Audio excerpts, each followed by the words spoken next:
الرحمن الرحیم. د فیسبوک معزز دوستانو سلامونه او احترامات مې ومنئ.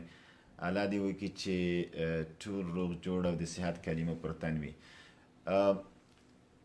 مرګلو مخکې له دې نه ټولو هغه نوو ملګرو ته چې فیسبوک کې ریکویسټونه کړي وو لا تر اوسه منظور شوي نه وو، د دې په خاطر چې یو ځای ډیرو غیرو فعالو مرګلو او بدل شوو مرګلو نیولی و، نو هغه الحمدلله هغه مرګلي چې هغو فرینډ ریکویسټونه کړي وو هغه ټول ریپلیس شوه، په دې معنا چې دوی څنګه چې حق جوړېدو دوی ته خپل حق ورسېدو. یعنی مطلب دا چې مخکې د فیسبوک د قوانینو او د فیسبوک د اصولو مطابق نو 50,000 نه زیات نفر یو څوک نشي منای، نو په دې اساس ما هغه د 50,000 نفرو تعداد پوره شوی و، نو په هغې اساس په کار دا و چې باید داسې چڼیز او دقیق عملیات ترسره شي چې د هغې په اساس دغه غیر فعال ملګري یا د موقف او د مادیاتو پر اساس بدل شوي ملګري هغه باید لرې شي، پر ځای هغه چاته حق ورکړی شي چې هغه د درس مینوال وي، هغه یو څه ترې جوړیږي او یا یې حق جوړیږي. نو په دې اساس وقت هم دا ډېره ستونزمنه وه چې د 50,000 کسانو چڼ کول او هغې څخه د 1,000 نه زیاتو نفرو لرې کول، خو بیا هم خوشبختانه چې تیرو 2 ورځو په جریان کې ما د 50,000 نفرو کې هر یو ممکن 2 وارې 3 ځلې هم لیدلی وي، خو تر 1,000 نفرو ما لرې کړي دي او د هغې په ځای هغه 1,000 ملګري چې هغو فرینډ ریکویسټونه کړي وو هغه اکسپټ شوي دي. انشاءالله اوس لایف کې به اکثر هغسې ملګري انشاءالله د دې صحنې شهید وي چې دوی ریکویسټ کړی و ولې تر اوسه منظور شوی نه و، ځکه چې غیر فعاله ملګرو یې ځای نیولی و. نو الحمدلله اوس تاسو اکثره یعنی هغه ملګري چې ریکویسټونه یې کړي و هغه اکسپټ شوي دي، نو حق هم همداسې و چې باید ځکه زه پوهېدمه چې هغه ملګري چې ریکویسټونه یې کړي هغه ټول د درس مینوال دي، هغو ته باید اولیت لا مخکې ورکړل شوی و، خو دې په اساس چې ګنجایش نه و. نو بخښنه غواړم دا چې اوس مو تاسو ته موقع درکړه، نو الله دې وکړي چې تاسو دغه موقع نه استفاده وکړئ، درسونو کې ګډون وکړئ، یو څه زده کړئ، انشاءالله چې تاسو خپل ځان دپاره او د ټولنې دپاره په درد وخوري.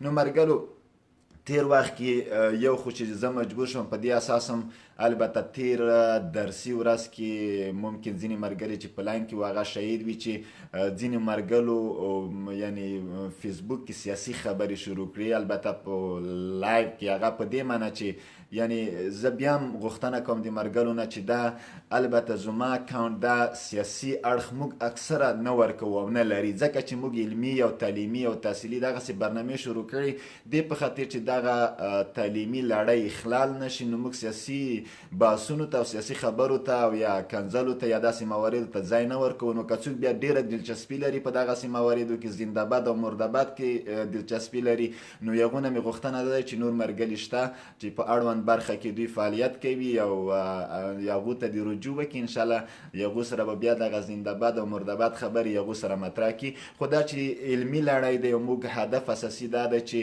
موږ د تعلیمي برخه کې البته مرګلو ته خدمات ورسوو څومره مو چې وس کېږي، یعنی یو خدمت وکړو. نو په دې اساس مرګلو نه مې خواهش دا ده چې سیاسي مطالب، سیاسي موضوعات او سیاسي اړخونه دلته مطرح نه کړي. دا البته علمي تقریبا لړۍ دی او تسلسل علمي دی، نو په دې اساس چې اخلال نشي سیاسي مواردو نه باید جدا خودداري وشي. مننه مرګلو، تر اوسه پورې موږ چې ټینسونو لړۍ متداومه ساتلې، د ټینسونو د تدریس په تسلسل کې نن ما پریزنت وبخی فیوچر پرفیکټ ټینس انتخاب کړی دی. موږ تر اوسه پورې ما درته ویلي دي چې 12 ټینسونه موږ لرو، په 12 ټینسونو کې تر اوسه پورې موږ 8 ټینسونه چې ډېر مهم ټینسونه و هغه تدریس کړي دي او باقي 4 ټینسونه چې دومره مهم نه دي لکه د تیرو ټینسونو غوندې، خو دا په دې معنا نه چې مهم نه وي موږ یې باید تدریس نه کړو او یا یې زده نه کړو، ځکه چې ما درته ویلي چې کله بعدي درسونو کې به موږ یو ټینس په بل ټینس بدلو، نو لازمه ده چې تاسو ټول 12 ټینسونه زده کړئ، ځکه چې په اکټیو پیسیو ډایرکټ انډایرکټ سپیچ کې مطلق یو ټینس په بل ټینس بدلیږي، نو د دې په خاطر تاسو باید ټول ټینسونه زده کړي وي مخکې د دې نه چې یو درسونو ته داخل شي.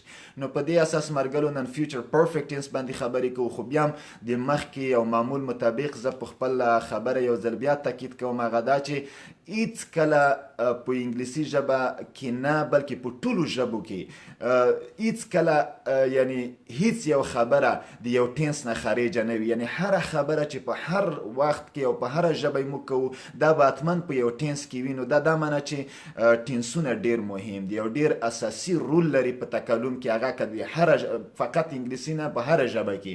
نو انګلیش وبخښئ انګلیسي ژبه چې موږ زده کوو دا په دې معنی چې د انګلیسي ژبې د زده کړې دپاره اساسي شی چې موږ زده کړو هغه ټینسونه دي. او ما درته ویلي وو چې ټینسونه د ګرامر یو لوی شاخ دی. څوک چې په ټینسونو پوه شي دا په دې معنی چې هغې د ګرامر یو لوی شاخ زده کړی دی چې موږ دغه د انګلیسي ژبې د یو اړخ چې هغه ټینسونه دي تر ډېره پورې نږدې شوي چې د شاخ راوغورځوو. په دې معنی چې 12 ټینسونه دي، په 12 ټینسونو کې 8 ټینسونه موږ تدریس کړي او 15 وبخښئ 4 باقي ټینسونو پاتې دي چې په باقي 4 ټینسونو کې یو ټینس نن وایو چې هغه فیوچر پرفیکټ ټینس دی.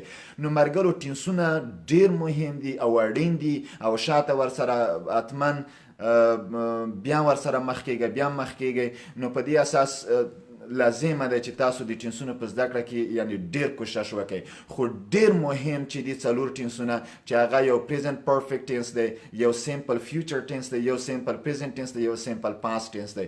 دا 4 ټینسونه بیخي مهم دي.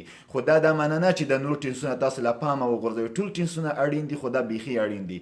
او مرګلو چې تاسو خیواجان منګل صاحب او تاسو صاحب تاسو ټول سلامونو ته مخکې له مخکې ټولو مرګلو سلامونو ته مخکې له مخکې وعلیکم السلام علم او ټول عزتمن او صحتمن لره.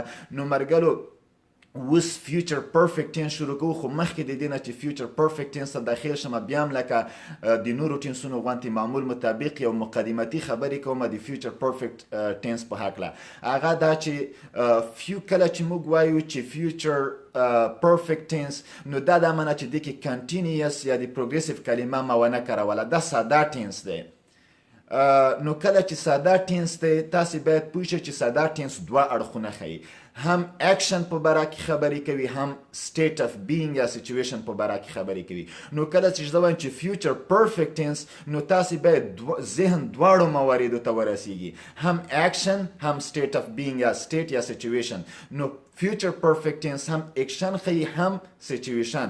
اکشن دپاره مستقل وربونه لري او سچویشن دپاره د مربوطه کنټینیوس یعنی فیوچر پرفیکټ کنټینیوس ټینس to be وربونه راخلي د دې په خاطر چې هغه سچویشن وښیي. یو دویم دا چې مرګلو دا فیوچر ټینس دی. کله چې فیوچر دی یعنی آینده مواردو په باره کې خبرې کوي، نه دا تیر شوی دی نه جریان لري، دا د راتلونکي حالت یا د راتلونکي عمل په باره کې خبرې کوي. او پرفیکټ چې ورته وایي پرفیکټ په دا معنی چې دا تکمیل شوی دی. نو فیوچر پرفیکټ ټینس په دې معنی چې دا په راتلونکي کې به تکمیل شوی وي یا حالت یو عمل به په راتلونکي کې تکمیل شوی وي.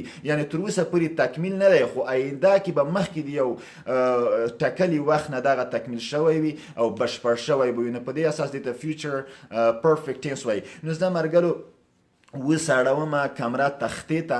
نو په دې موارد باندې ځکه ټینس باندې مفصلې خبرې کوو صحیح دی چې دومره استعمال او کارونه نه لري، خو دا په دې معنی نه چې زده نشي. زه به کامره واړومه تختې ته. نو مرګلو نو تاسو کوی شئ چې کومې پوښتنې ولرئ بیا کمنټونو کې مطرح کړئ. زه انشاءالله چې تاسو هغه ته رسیدګي کوم. خدای دې وکړي چې د تخته انشاءالله چې سمه ولیدای شي، انشاءالله چې ستونزه به نه وي. مرګلو نن تاریخ د جون یا شپږمې میاشتې 14 تاریخ دی 2019 کال یعنی جون 14 2009. نن مرګلو چې کومه موضوع ما هلته په موضوع کې مطرح کړې دی هغه دا معنی چې هغه فیوچر پرفیکټ ټینس دی. فیوچر پرفیکټ ټینس دا ټوله تاسو ورسره بلد. فیوچر معنا راتلونکي، پرفیکټ معنا مکمله او ټینس زمانه راتلونکي مکمله زمانه.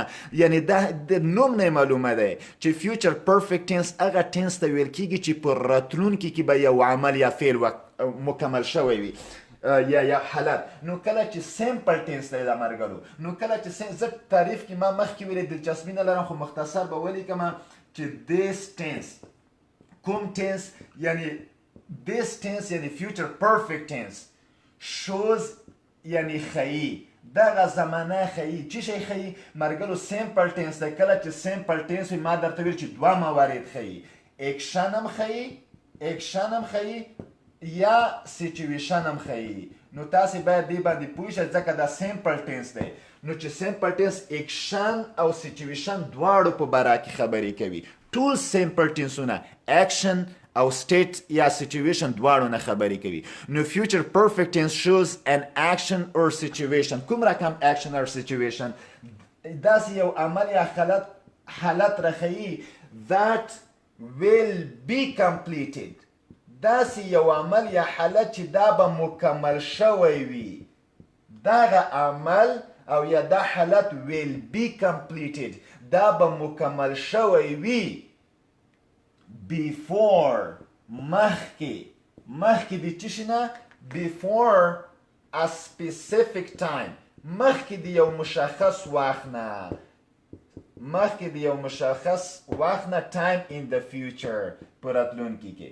مرګلو دغه مو فکر وي in the future. یعنی مطلب دا چې future perfect tense داسې یو عمل یا حالت راښیي چې دا به په راتلونکي کې د یو مشخص وخت نه مخکې مکمل شوی بشپړ شوی به وي. یعنی دغه هغه ټینس دی چې راتلونکي کې د یو عمل یا د یو حالت د بشپړتیا باندې دلالت کوي خو مخکې د یو معین مشخص وخت نه.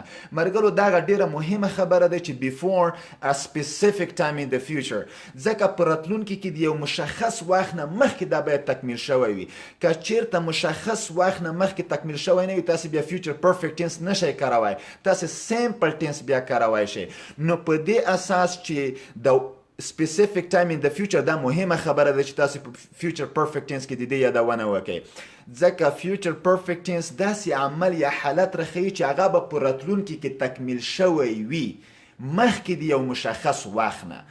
نو اوس زه چې کله مثالونو ته داخل شمه انشاءالله تاسو به په دې خبره پوه شئ. نو بیا هم زه د عبارت یو وارې وایم چې تاسو صحیح تلفظ د هغې شئ. نو زه وایم چې This tense shows an action or situation that will be completed before a specific time in the future.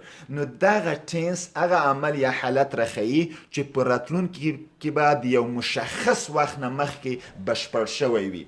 یعنی دا به په راتلونکي کې تکمیل شوی مخکې. زه تخته پاکومه مرګلو اوس داخلیږمه عملا د دغو tense په جملو کې استعمال او نور مواردو نه خبرې کوم. مثالونه چې تاسو ښه پوه شئ په اکشن او سیچویشن دواړو برخو نه. البته ښه زه به تخته پاکه کړم انشاءالله چې دې کې به کومه ستونزه نه وي. ښه مرګلو اول راځم د دې اګزلري ته. دې ټینس کې چې کارول کیږي هغه will have دی. ښه دې ټینس کې مرګلو دې اګزلري چې دی ځکه ما درته ویلي دی چې هر ټینس به تاسې د اګزلري نه پیژنئ چې دا کوم ټینس دی. دې ټینس کې همیشه will have استفاده کیږي. will have او بل کوم فرم د ورب په دې کې استفاده کیږي. ما درته ویلي چې ورب د first, second, third او fourth یا past لکه past form, present participle, past participle او first form دا څلور فرمونه دي. دې کې کوم فرم کارول کیږي؟ همیشه دې کې فرم نه بلکې past participle یا third form of verb کارول کیږي. ښه نو مرګلو مطلب دا هر کله چې will have استفاده شوی وي بیا third form د verb وکارول شي دا همیشه دغه future perfect tense وي. دا بل tense نشي کېدای. همیشه will have plus تاسې به شاته واچوئ past participle یا third form of verb. مثلا will have spoken, will have gone, will have taught, will have seen, will have gone. نو تاسې کولی شئ چې شاته will have واچوئ شاته third form of verb واچوئ. دا دقیقا future perfect tense دی. دا هیڅ کله بل tense نشي کېدای بغیر د future perfect tense ده.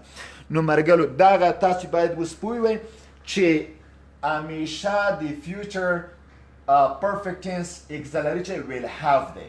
will have تاسې به ووایئ چې ښه د have خو د جمع دپاره راځي. has د سینګولر سره راځي. has نو دا اوس will has he she it سره will has ووایو نه. تاسو به مرګلو دغه will have د ټولو سره وایئ. I, we, you, he, she, it, they ټولو سره I will have gone, we will have gone, you will have gone, he will have gone, she will have gone, he, she, it سره have راځي will have gone. ځکه چې دا ګرامر کې یو قاعده ده چې کله ماډل اکزلري راشي ماډل اکزلري که هغه کین وي که شوډ وي که ویل وي که ووډ وي که هر شی وي ماډل اکزلري چې راشي هغې نه شاته د سینګولر که دلته سبجیکټ سینګولر وي دا د پلورل لګېږي سینګولر نه لګېږي نو he will have, she will have, he will have gone, she will have gone, I will have gone ټوله دغسې هغه کېږي مرګلو چې دغته مو فکر وي ښه نو اوس د سټرکچر ته چې داخل شمه نو اوس تاسې پوه شوئ دلته هر سبجیکټ اچوی شئ I, we, you, they, he, she, it I will have بیا دلته فورت فارم اف ورب واچوه چې هر رقم ته دې خوښه وي دلته کمپلیمنټ واچوه مثلا اوس که زه واچوم چې مثلا هر سبجیکټ I will have واچوه I will have اوس یو ورب واچوه هر ورب چې اچوي واچوه خو څلورم دریم فارم یې واچوه I will have eaten lunch I will have eaten lunch ما به د غرمې ډوډۍ خوړلې وي کله I will have eaten lunch when you come کله چې ته راځې I will have eaten lunch when you come کله چې ته راځې ما به د غرمې ډوډۍ خوړلې وي وګورئ مرګلو ما درته وویلې چې یو عمل به مکمل شوی وي I will have eaten lunch یعنی دغه عمل به مکمل شوی مخکې د یو بل عمل نه یا مخکې د یو بل دقیق وخت نه I will have eaten lunch ما به د غرمې مړۍ خوړلې وي یعنی دغه عمل به مکمل شوی وي په راتلونکي کې مخکې د دې عمل نه خو تر اوسه پورې فکر مو وي نه دغه عمل شروع شوی دی نه دا عمل شروع شوی دی خو راتلونکي کې به د دغه عمل نه یعنی د تا د راتګ نه مخکې به دا عمل تکمیل شوی وي ځکه دغه فیوچر پرفیکټ ټینس وایي I will have eaten lunch when you come لکه زه تا سره وعده کوم زه ته وایم چې سبا 12 بجې راشه خو زه تا ته وایم چې I will have already eaten lunch when you come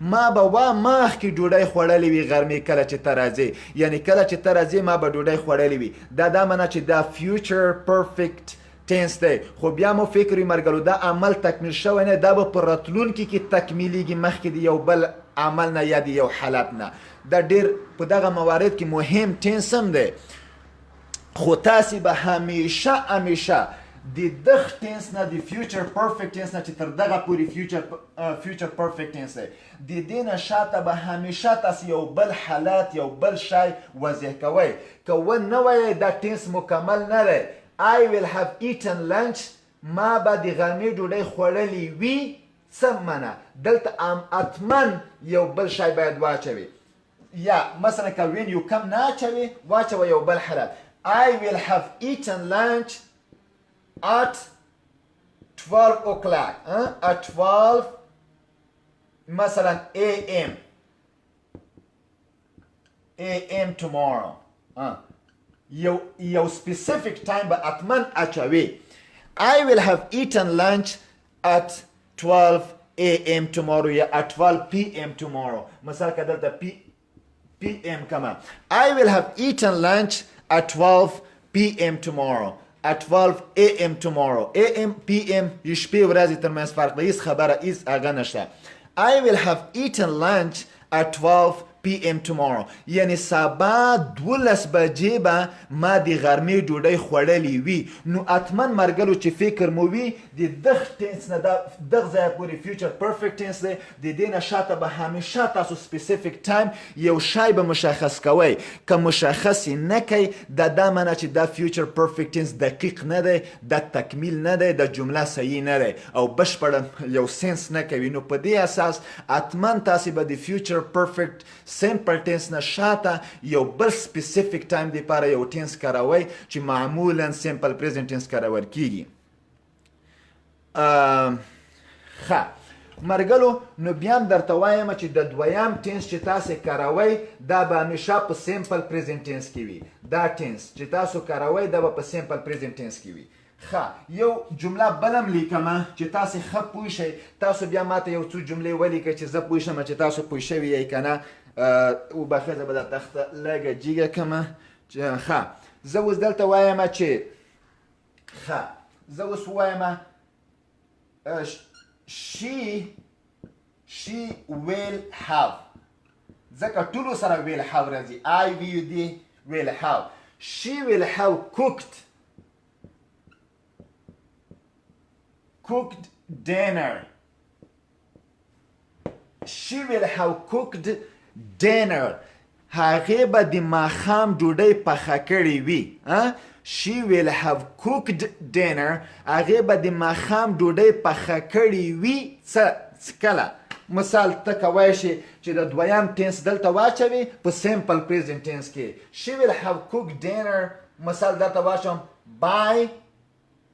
She will have cooked dinner by 7 o'clock tomorrow.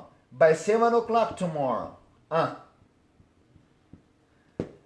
یا هغې به سبا 7 بجې د ماښام ډوډۍ پخه کړې وي. یعنې 7 بجو نه به مخکې د دې دغه پخلی تکمیل شوی وي. She will have cooked dinner by 7 o'clock tomorrow.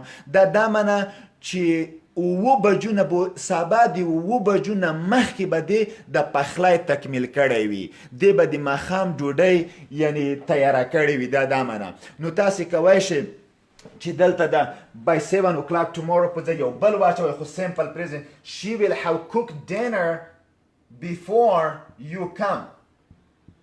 Before you come. دا به simple present tense وي همیشه. She will have cooked dinner before you come. مخکې د دې نه چې ته راشې هغې به د ماښام ډوډۍ پخه کړې وي. یعنې دغه ماښام ډوډۍ پخول د فیوچر پرفیکټ ټینس دی. دا منه چې په راتلونکي کې به دغه عمل تکمیل شوی وي د تا د راتګ نه مخکې. یعنې تا د راتګ نه مخکې به دغه عمل تکمیل شوی. دغه فیوچر پرفیکټ سمپل ټینس د همداسې مواردو دپاره کارول کیږي. نو مرګرو فیوچر پرفیکټ ټینس ډېر مهم ټینس دی. یو خبره باندې بیا هم تاکید کوم. هغه تاکید مې په څه شي کې دی؟ لکه څنګه ما په تعریف کې وویلې چې دغه ټینس چې دی shows an action that will be completed before a specific time in the future. نو حتما به تاسې دویم هغه حتما کاروئ. کوئ نه کاروئ دا ټینس بشپړ نه دی. دا ټینس نامکمل دی. یعنې سنس نه کوي. She will have cooked dinner. هغې به ماښام ډوډۍ پخه کړې وي. کله څنګه ولې؟ نو یو حتما یو شاته ضرور دی چې تاسو یو څه جمله پسې ولیکئ هغه تکمیل کړئ. Before you come. She will have cooked dinner at 7 o'clock tomorrow. She will have cooked dinner before you call me. مخکې دې نه ته ماته زنګ ووایي هغې به دغسې کړې وي. نو دا مرګلو داسې هم نه ده چې ما وویله چې د نور ټینسونه مهم دي. دا مهم نه دی. دا هم ډېر مهم ټینس دی. خو هغه تاسو پورې اړوند دی چې څنګه دا هغه کې. مثال مرګلو یو فرق درته ښیم چې تاسې لږ ښه ذهن پې خلاص شي. زه ځکه د رنډ یم چې دویم به تاسې اچوئ کوئ نه چوئ. ګوره زه به انګلیسي زده کړم. I will learn English. زه به انګلیسي زده کړم. دا سمپل فیوچر ټینس دی مرګلو. وګوره که تاسو دویم ونه چوئ بیا سمپل فیوچر ټینس کارولی شئ. سمپل فیوچر ټینس. خو که چیرته دغسې وي I will have learned English. I will have learned English. ما به انګلیسي زده کړې وي. کله؟ I will have learned English by 2020. ما به په 2020 کې I will have learned English by 2020. ما به په 2020 کې انګلیسي زده کړې وي. یعنې تر اوسه مې زده نه دی خو 2020 نه مخکې به ما انګلیسي زده کړه مکمله شوې وي. I will have learned English by 2020. یعنې 2020 نه مخکې به ما د انګلیسي ژبې زده کړه تکمیل شوې وي. نو مرګلو حتما که تاسې by 2020 ونه چوئ by 2020 شاته یو سپیسیفیک ټایم مشخص نه کوي دا جمله مکمله نه ده. دا جمله صحیح نه ده اصلا دا جمله سنس نه کوي او مفهوم نه رسوي I will have learned English ما به انګلیسي زده کړې وي ښه څنګه I will have learned English by 2020 په 2020 کې به ما انګلیسي زده کړې اوس ګوره صحیح شوه که ته نه غواړې چې by 2020 استفاده کې نو بیا د future perfect tense په ځای بهتره دی چې simple future tense استفاده کوي دا هغسې I will learn بیا داسې واچوئ I will learn English زه به انګلیسي زده کم بس صحیح دی I will learn English زه به انګلیسي زده کم داسې صحیح دی خو که ته future perfect tense کاروې نو همیشه چې future perfect tense کاروي همیشه به دلته specific time پسې اچوي که وای نه اچوي دا غلط دی او سنس نه کوي خدای دې وکړي په دا خبره پوه شوي وای ښه تاسو څنګه he will have gone سید افغان صاحب he will have gone yesterday to course ښه یو شی بیا م وایمه مرګلو چې فکر مو وي دا راتلونکې زمانه دی چې شی دی راتلونکې زمانه نو دا کې yesterday دا شیان ما کاروه yesterday دا شیان خاص په simple past tense کې کارول کیږي yesterday the day before yesterday 2 days ago 3 days ago مثلا موږ last year last month دا څلور موارد په simple past tense کې کارول کیږي دا غ tense چې د future د مستقبل د آینده دی نو تاسو به tomorrow the day after tomorrow next year next month next هغه future simple tense کې time expression چې موږ کارولي تاسو به هغه شیان کاروئ فکر مو وي د خبرو ته مرګرو تاسو به د future دپاره time expression کاروئ تاسو به د past دپاره نه کاروئ تاسو به وایئ tomorrow دې tense کې چې وایئ tomorrow به وایئ the day after tomorrow به وایئ next year next month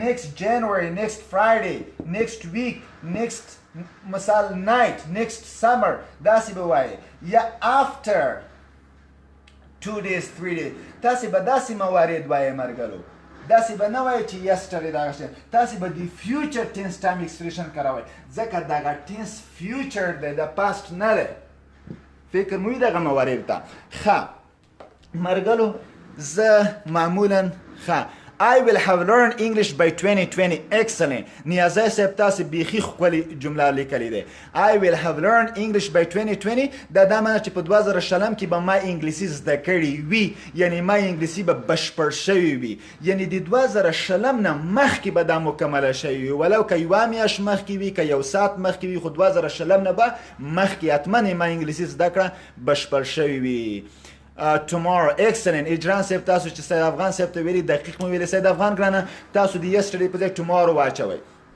بیا م وایمه ډېر اسانه subject I we you he she it بلال و شکر و فاروق نوم م اچوئ شئ ټولو سره will have I will have you will have they will have she will have he will have وامه چولو بل ورب واچوه که go walk talk speak هر ورب وي خو دریام فارمې واچوه go gone speak spoken watch watched learn learned teach taught see seen دریام فارمې واچوه جمله مکمله که eat eaten مثال ډېره عادي خبره ده هېڅ سخته نه ده دې کې سختي نشته ګلبدین will have decided Gulbadin will have decided before Shahzad come to Afghanistan. Excellent.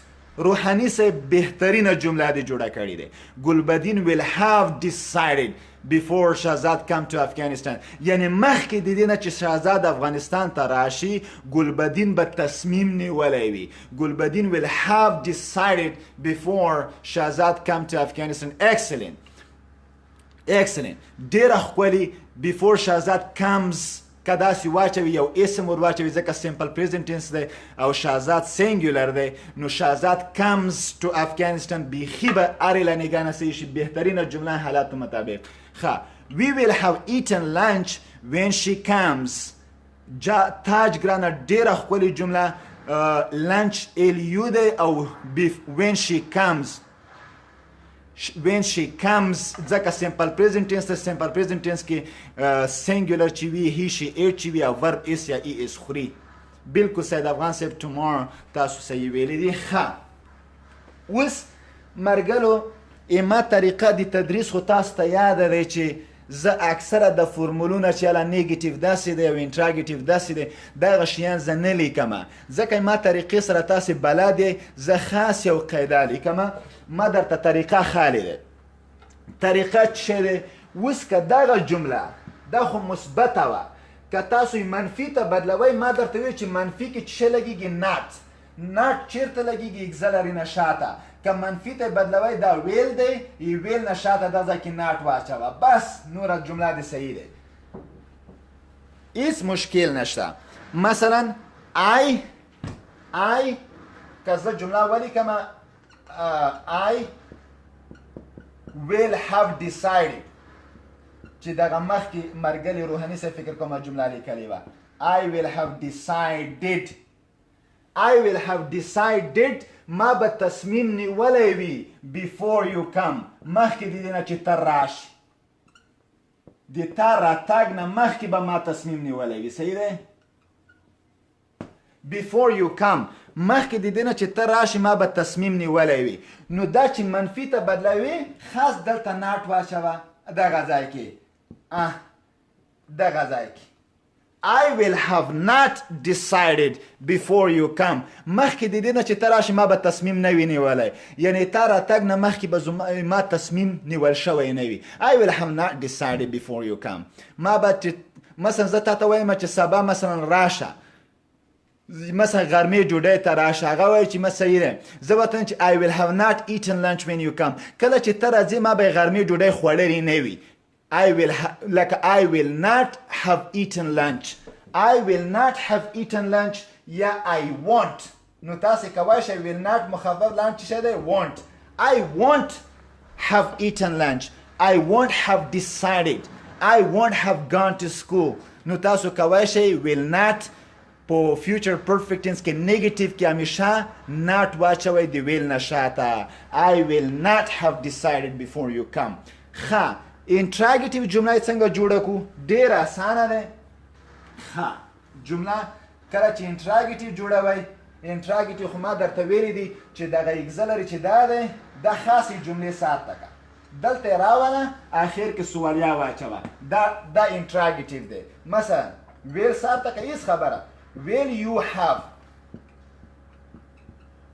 have gone to school will you have gone to school before I come آیا مخکې د دې نه چې زه راشمه before I come مخکې د دې نه چې زه راشمه ته به مثال مکتب ته تللی وي will you have gone to school before I come آیا مخکې د دې نه چې زه راشم ته به مکتب ته تللی وي نو تاسو کولی شئ چې په انټراګیټیو کې بالکل ویل چې دی اګزلري په صفت د جملې سر ته کوي جوهر صاحب تاسو چې ویلې چې بالکل نه ویمه ډېره مننه په خیر راغلی او تاسو ته هم بیخي ځای خالي کړی و په خیر راشي خو مرګلیا جوهر صاحب دا دی چې ما درسونه وقت تیر شوي دي دغه درسونه به تا ته وقت سخت وي ما سپارښتنه دا دی چې ګرانه د درسونه ابتدا نه که یو وارې شروع کړي موږ پسې ځان راورسوي هسې به ګټور تمام شي ښه همدرد صاحب لیکلي I will have done everything before you inform them excellent همدرد صاحب زبردسته جمله دی جوړه کړې بیخي صحیح دی I will have done everything before you inform them یعنې مخکې د دې نه چې ته دوی خبر کې ما به هر څه کړي وي بالکل ډېره زبردسته جمله دې جوړه کړې دي بیخي د هرې لنګانه په اصولو مطابق برابر البته ښه نو مرګلو هېڅ سختي نه لري کله چې نیګیټیو جوړوئ ویل نه شاته ناټ واچوئ کله چې انټراګیټیو جوړوئ ویل د جملې سر ته کوئ ویل یو زه اوس تا نه کوم دې جمله کې وبخئ څه شو همدرد صاحب پوښتنه وکړمه مثال زه وایم will you have done everything before you inform them لکه will you have done everything خو که everything په ځای بیا anything واچو بیخي به ښه شي ځکه interrogative sentence او negative کې anything کارول کېږي. will you have done anything before you inform them یا will you have done everything before you inform them. بالکل دغسې به interrogative شي او negative به څنګه شي I will not have done anything before you inform them یا before I inform them. نو تاسو کولی شئ مرګلو دغسې جملې جوړې کړئ. زبردست. زه به نورو مرګلو جملې وګورم چې نوره څنګه جملې جوړې کړې دي. ښه الحمدلله. you will have not come here. سید افغان ګران ته بالکل ښه جمله جوړه کړې. you will have not come here خو ما درته ویلې چې دې کې دویم عمل you will have not come here دا معنی چې ته به دلته راغلی نه وې. ته به دلته راغلی نه وې. څنګه کله زه وایم you will have not come here before یا before 6 o'clock tomorrow یعنی د شپږو بجو نه مخکې به ته دلته راغلی نه وې. دغسې نو که یو ټایم شاته چې شی ورسره مشخص کړي بیا به سینس ډېر ښکلی وکړي. ښه will he have completed the job before 2022. excellent. روحاني صاحب ته ښکلې جمله لیکلې دی. زبردسته. بالکل صحیح لیکلې دی. بالکل کاملا دقیقه. مومن ګرانه وبخښئ تاسو ویل چې ما جمله ووایه ته که د جمله یو وارې بیا کاپي پیسټ کړي یقین وکړه پورته هغه تېر شوي دی هغه مې لیدلی نه دی. ښه کمال حسن صاحب تاسو ویلي چې زم دلته نه وایم I am no here too. په خیر راغلی. خو حسن صاحب لکه څنګه مې چې جوهر صاحب ته ویلې تاسو ته هم داسې وایم چې ما خو مخکې مرګلو ته یوه سپارښتنه دا وه چې مرګلو درسونه ما میس کوئ. ما طریقه داسې دی که درسونه میس شي بیا بعدي درسونو کې حتما ستونزې وي ولو که یوې ورځې درس ما څوک میس کړي بیا په بعدي درسونو کې نه پیږي. نو دا چې تاسو نه دومره لیکچرونه میس شوي دي نو دغه درس به تاسو ته دومره ستونزمن وي لکه زه چې په یو پښتونه بیخي په یو بله ژبه لګیا وم. نو په دې اساس غوښتنه مې دا دی چې تاسې تېر شوي درسونه تکرار کړئ انشاءالله چې اړوند ستونزې مو حل شي ما په خبره پوه شئ.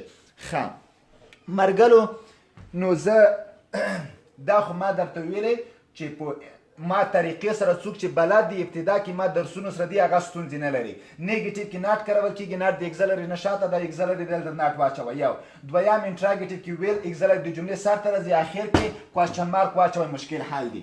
ښه مرګلو اوس انفارمیشن کوېشن خو ما طریقه درته ښودلی دی چې اول به انفارمیشن کوېشن یا ډبلیو ایچ کوېشن اچوئ شاته اګزلري واچوه بیا سبجیکټ او دغه ټینس کې have واچوه بیا third form of verb واچوه اخر کې چون هغه د کوېشن مارک واچوه. نو دغسې ځکه تا ته وایم what will you have done before I come. مخکې د دې نه چې زه راشمه تا به څه کړي وي. what will you have done تا به څه کړي وي before I come مخکې د دې نه چې زه راشمه. زه به وایم I will have cooked dinner. I will have swept the room. I will have مثال هر شی چې وایي ته ویلی شي. I will have taken a nap. I will have taken a nap. ما به خوبم کړی وي. دا به مې ده before you come مخکې د دې نه چې what will you have done before I come مخکې د دې نه چې زه راشم تا به څه کړي وي. او سید افغان صاحب تاسو ویلي دي چې بالکل درسونه مشکل وي چې تېر شي دغسې دی ګرانه. بالکل ما خو طریقې سره تاسو بلد دی د درسونه ورځ تر بلې سختیږي. نو په دې اساس چې تاسو ته کومې ستونزې پیدا نه شي نو غوښتنه مې دا ده چې تېر شوي درسونه دقیق تکرار شي او د ابتدا نه هغه شي تکرار شي. وبخئ هغه ABC الفابیټس انګلیش الفابیټس ABCD هغه نه چې موږ شروع کړی دی باید تکرار شي. ښه دا انفارمیشن کوېشن و. مرګلو اوس ځمه لکه څنګه چې ما طریقې سره څوک بلد دی نو دا فیوچر پرفیکټ سمپل ټینس دی. نو فیوچر پرفیکټ ما درته وویل چې هم اکشن ښیي هم سچویشن ښیي. اکشن دپاره دغه مواردو چې ما درته وویلې سچویشن دپاره د فیوچر perfect continuous tense to be وربونه کارول کېږي. د future perfect continuous tense د future perfect tense څه شی دي to be وربونه will have been. بیا ناون به مرګلو ګورئ چې دلته ورب وانه اچوئ دلته به ناون اچوئ یا به اډجکټیو اچوئ یا اډورب دغسې شیان به اچوئ چې دغه شي ته مو فکر وي مرګلو ما درته وویله چې ټول سیمپل ټینسونه شپږ سیمپل ټینسونه دي شپږ کنټینیوس ټینسونه دي ټول سیمپل ټینسونه ولو که هغه سیمپل پریزنټ سیمپل پاست سیمپل فیوچر یا پریزنټ پرفیکټ پاست پرفیکټ یا فیوچر پرفیکټ دی د ټوله شپږ سیمپل ټینسونه اکشن او سچویشن دواړه ښیي نو کله چې دواړه ښیي موږ په اکشن باندې مخکې ټوله خبرې وکړې جملې مو ولیکل مثبت منفي سواله ټولو باندې مو مثالونه ولیکل Hassan said, I will have taken my shower and had my breakfast before you have shown up. بشکه تا ښکلې جمله لیکلې دی خو د اخر کې چې تا present perfect استفاده کړی دی زه به لازمه وګڼم چې د present perfect په ځای simple present استفاده before you show up داسې وایه before you show up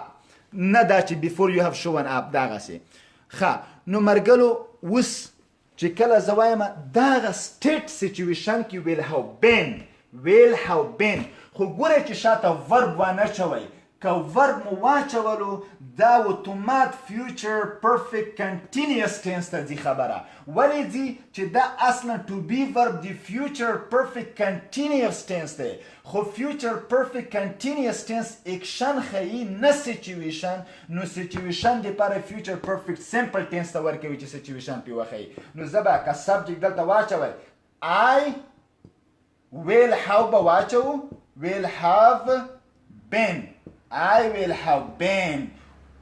have been دلته یو noun واچوه یو adjective واچوه I will have been a student I will have been a teacher I will have been at school هر شی چې وایي I will have been at school زبه په مکتب I will have been at school for 2 hours before you come. Margalo, I will have been at school for 2 hours.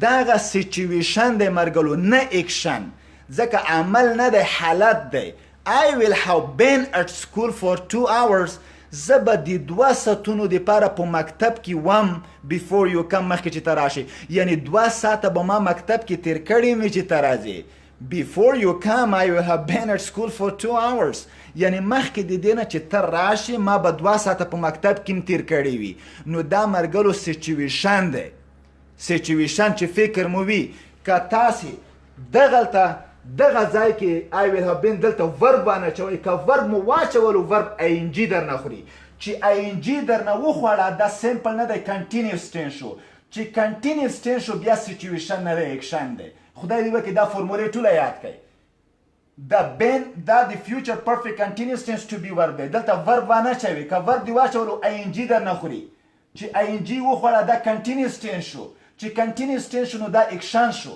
سچویشن نه شو ځکه کنټینیوس ټینس سچویشن ښیي نه نو په دې اساس مرګلو دلته ورب وانهچوئ I will have been going I will have been teaching studying دا شیان وانهچوئ I will have been a student I will have been a student I will have been a student for 6 months Yeah, I will have been a teacher for 6 months before you graduate مخکې د دې نه چې ته فارغ شې ما به 6 میاشتې به زه استازم پاتې شوی ومه نو تاسو دغه ټینس کاروئ دا ډېر زبردست ټینس دی مرګلو داسې نه دی چې ما درته ویلې چې دومره هغه نه I will have been a teacher I will have been a teacher for 6 months 6 months یعنی 6 میاشتو دپاره به زه استازم پاتې شوی وم before مخکې د دې نه you graduate مخکې د تا فراغت نه یا مخکې د دې نه چې ته فارغ شې مخکې د دې نه چې ته فارغ شې 6 میاشتې به ما استازي یعنی زه استازم پاتې شوی وم I will have been a teacher for 6 months before you graduate مخکې د دې نه چې ته فارغ شې زه به 6 میاشتې استازم پاتې شوی وم ډېر مرګلو فکر مو فیوچر پرفیکټ صحیح دی چې پیچیده دی خو سخت نه دی دومره چې ته وایې چې یا ناممکن نه دی ناشونی نه دی زده کړی خو بیا هم تاکید زه په دې کوم چې تاسو اکشن سچویشن دواړه برخه باندې باید تمرکز وکړئ. نو کله چې تاسو نیگیټیو ته بدلوئ همغه طریقه ده. I won't have been a teacher for 6 months before you come. Will I have been a teacher for 6 months before you graduate? Yeah. What will you have been? What will you have been before I graduate? مخکې د دې نه چې زه فارغ شم ته به څه کاره وې. What will you have been before I graduate? What will you have been before I graduate? مخکې د دې نه چې زه فارغ شم ته به څه کاره وې. نو دا منه. I have been at masjid for 15 minutes before you finish the ablution. Excellent. روحاني صاحب زبردسته جمله. یعنی مخکې د دې نه چې ته د اودس وکړې زه به په مسجد کې 15 منټه ومه. یعنی 15 دقیقې به تا نه مخکې په مسجد کې حاضر وم مخکې د دې نه چې ته اودس وکړې. زبردست. ډېره ښکلې جمله دې لیکلې ده ماشاءالله. ښه مرګلو زبردست. فیوچر پرفیکټ ټینس چې دی ډیر مهم ټینس دی او ټول ټینسونه زبردست ټینسونه دي. خو کله چې زه اکثره وخت په د یو برخه باندې تمرکز مې ډیر وي چې دا ډیر مهم دي هغه دا معنی نه چې د نوره مهم نه دي. د نوره مهم دي ولی نسبتا هغه ډیر مهم دي. نوره وګوره فیوچر پرفیکټ سمپل ټینس ډیره کارونه لري. ډیر ښکلی ټینس دی. ډیر د داسې ټینس دی چې ښې خبرې پې کېږي او دې تر څنګ کله چې موږ اکټیو پیسیو وایس وایو دا ډیر مهم دی. Is that different in meaning if we say حسن صاحب تاسو وبخښئ ویل چې دې کې څه فرق شته خو تاسو جمله نه ده لیکلې چې زه پوه شم تاسو کومې جملې توپیر ښیي دي دغه هغه سره. نو مرګلو تاسې کوی شئ چې فیوچر پرفیکټ ټینس په مختلفو مواردو کې استفاده کوي اکشن سچویشن لپاره. زه به اوس د کمره راواړوم څو ټکو ته یو 10 دقیقې غوندې چې وخت شته موږ سره هغه به وغږیږو. نه پوهېږم چې دلته کمره فکر نه کوم چې صافه وي. په هر صورت بخښنه غواړم چې اوس صحیح دی که نه. ښه وبخئ مرګلو یو دقیقه زه دغه تختې ته یو وارې وبخئ تاسو دغه هغه ته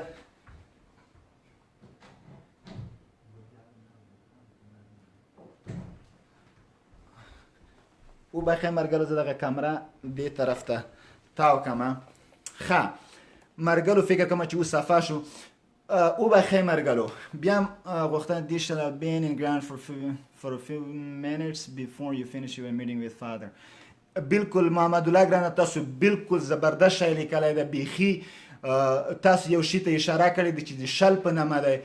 بالکل ما مخکې په سمپل فیوچر ټینس کې دغه ویلي و چې ویل او شل دواړه په فیوچر ټینس کې کارول کیږي او ښه شي ته مو اشاره وکړه مرګلو. بیا مې غوښتنه ده چې ویل په ځای شل هم وکاروئ خو شل لکه مخکې په سمپل فیوچر ټینس تاسو وګورئ هلته خو محمد الله ګرانه زه به وایم چې شل د دې سره ما کاروه.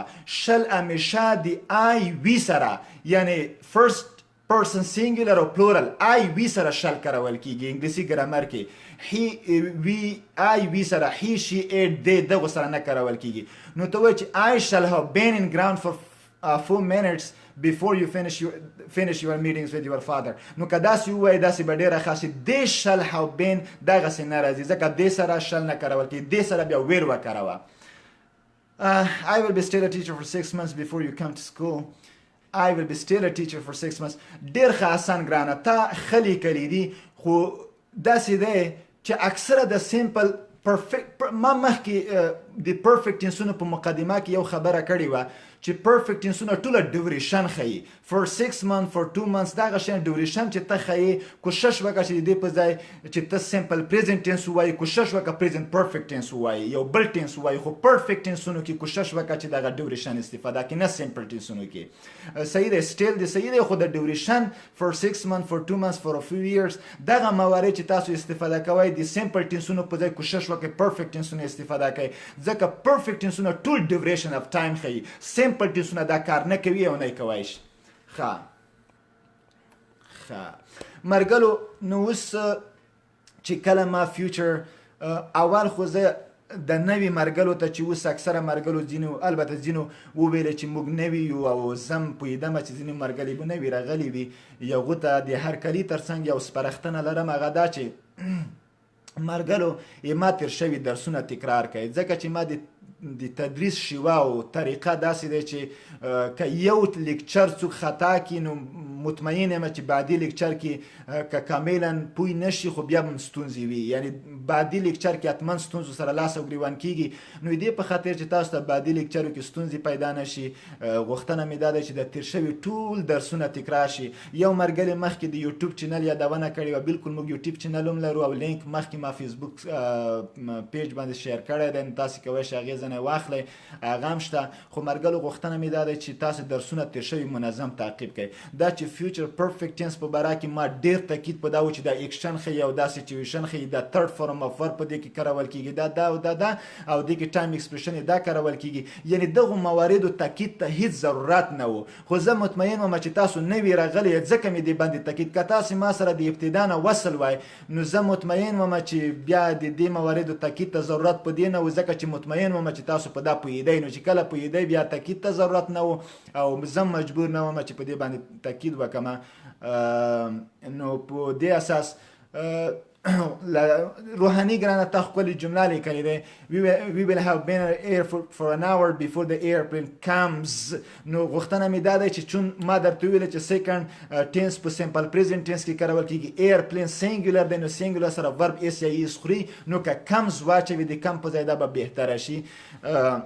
ښه مننه حسن ګرانه، مسؤلیت دی حتما موږ د هغې په خاطر تاسو ته لایف راځو چې تاسو ته درس درکو، ځوابونه درکو، مستقیما یې درکو ځواب.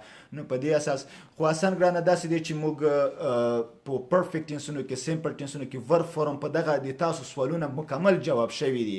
نو که تاسې زه ځکه دغه تیر شوي لیکچرو په مرور باندې زیات تاکید کوم چې هغه دا چې که تاسې هغه ما تیر شوي لیکچر یعنی تکرار کوي، مرور پې وکړئ، نو بیا دغه سوالونه چې تاسو راځي دا به ټول ځواب شي.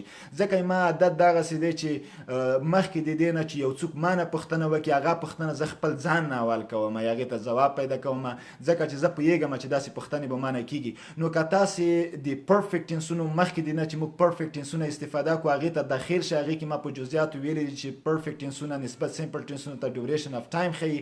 نو کله چې ډیوریشن اف ټایم وي ساینس اف فار دغه موارد فور 2 hours 6 hours دغه موارد کارول کېږي، بهتره ده چې د سمپل ټینسونو عادي ټینسونو په ځای سمپل پرفیکټ ټینسونه استفاده شي. نو تاسې کولی شئ هغې ته رجوع وکړئ.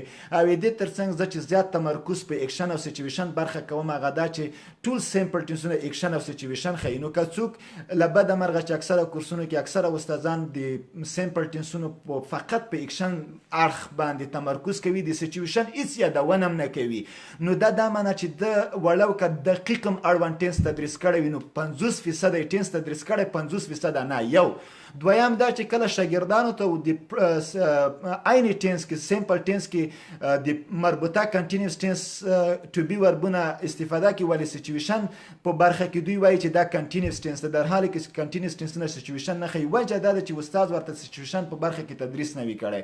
نو په دې اساس لازمه ګڼم چې هغه ایکشن سچویشن په سمپل ټینسونو کې دواړو برخو باندې تمرکز وشي. بالکل she will have been in the city for 2 hours to wait for her friend. بالکل دقیق داسې محمد الله ګرانه بالکل صحیح لیکلی. I will have served your class before it. ډېر ښه تاسې بیخي اسدالله مومن صاحب بیخي مو صحیح لیکلی دی، همداسې دی. نو په دې اساس باندې مرګلو غوښتنه مې دا دی چې تاسو ټول کله چې زه وایم چې سمپل تاسو دواړو اړخونو ته باید ذهن لاړ شي، اکشن او سچویشن برخه. او بل دا چې ما دغه 4-5 سنټنس جملات چې 5 قسمه تاسو ته ما ویلي د 5 قسم جملات جوړې کړئ. تاسې افرمیټیو سنټنس یا پازیټیو د مثبته جمله، نیگیټیو سنټنس، انټراګیټیو سنټنس، نیگیټیو انټراګیټیو سنټنس. دا او 5م قسم چې ډېر مهم دی مرګلو هغه انفارمیشن کوېسچن یا WH کوېسچن دی چې تاسو هغې باندې زیات تمرکز وکړئ، هغه ډېر مهم دی. نو کله چې فیوچر پرفیکټ سمپل ټینس کې تاسو انفارمیشن کوېسچن په کارونه باندې پوه شئ، اطمینان درکوم چې ستاسو د انګلیسي ژبې د تکلم په برخه کې ډېر مثبت پرمختللي تغییرات او تحولات راشي. نو په دې اساس غوښتنه مې مرګلو نه دا ده چې د ټینسونو په دغه 5 سنټنسونو او په د 5 مواردو باندې او هغه دواړو اړخونو کې اکشن او سچویشن برخه کې زیات تمرکز وکړي. نو مرګلو مننه، نوره زحمت نه درکوم. تاسو دی الله ژوندي لري. ارمني صاحب ویلی دی چې زه مسافر یم، ستاسو هغه نشم لیدی. ښه درس ورکوي، ما زه رش کورس ویلی دی او لیوال خو ستاسې درس مې ډېر خوښ. مننه ګرانه ازرخ بالکل وخت سره خو هر استاد هر کورس ځان ته شیوې لري هغه استاد پوهیږي چې څنګه کومې شیوې او طرز او طریقې د تدریس نه استفاده وکړي چې شاګردان دپاره ګټوره مفید تمام شي. نو نه پوهېږم چې ما تدریس شیوه به څومره تاسو ته ګټوره وي، خو نو په هر صورت مرګلو بس تاسو کوشش وکړئ. اصلا ګرانه موږ په هفته کې 2 ورځې درس لرو، یو چهارشنبه او بله جمعې ورځ د افغانستان په وخت د شپې په 9 بجو درس شروع کېږي، 1 ساعت دوام کوي چې اوس نننی برنامه موږ تقریبا 100 ته تقرب کړی دی. نو مرګلو بیا مې غوښتنه دا ده چې تاسو تیر شوي درسونه تکرار کړئ او ټینسونو باندې زیات تمرکز وکړئ. دا زه ځکه وایم چې کله 3 ټینسونه نور هم پاتې دي، یو فیوچر پرفیکټ کنټینیوس ټینس، یو پاس پرفیکټ ټینس، یو پاس پرفیکټ کنټینیوس ټینس. دا 3 ټینسونه پاتې دي. کله چې زه دا 3 ټینسونه تکمیل کړم، زه بیا په پښتو ژبه خبرې نه کوم، ما به تدریس، تشریح، وضاحت، تیر شوي درس مرور، پوښتنې، سوال او ځواب، د کلمو معنا، دا ټول به په انګلیسي ژبه وي. نو کله د دې په خاطر چې زما ټول تکلم په انګلیسي شي او د دې تکلم د انګلیسي تکلم په مخ کې شته خنډونه له منځه لاړ شي، نو تاسو ټولو نه مې غوښتنه دی چې تاسو ټولو ټینسونو باندې مرور وکړئ او دا زده کړئ. نو وبخئ. نو مرګلو تاسو ټینسونه تکرار کړئ. بعدي وروسته د دې نه چې موږ دغه 3 ټینسونه خلاص کړو، موږ تدریس به په انګلیسي ژبه شروع کیږي. نور زحمت نه درکوم، تر بعدي درسونو پورې مې په لوی او متعال خدای سپارم. ښه وختونه خیر.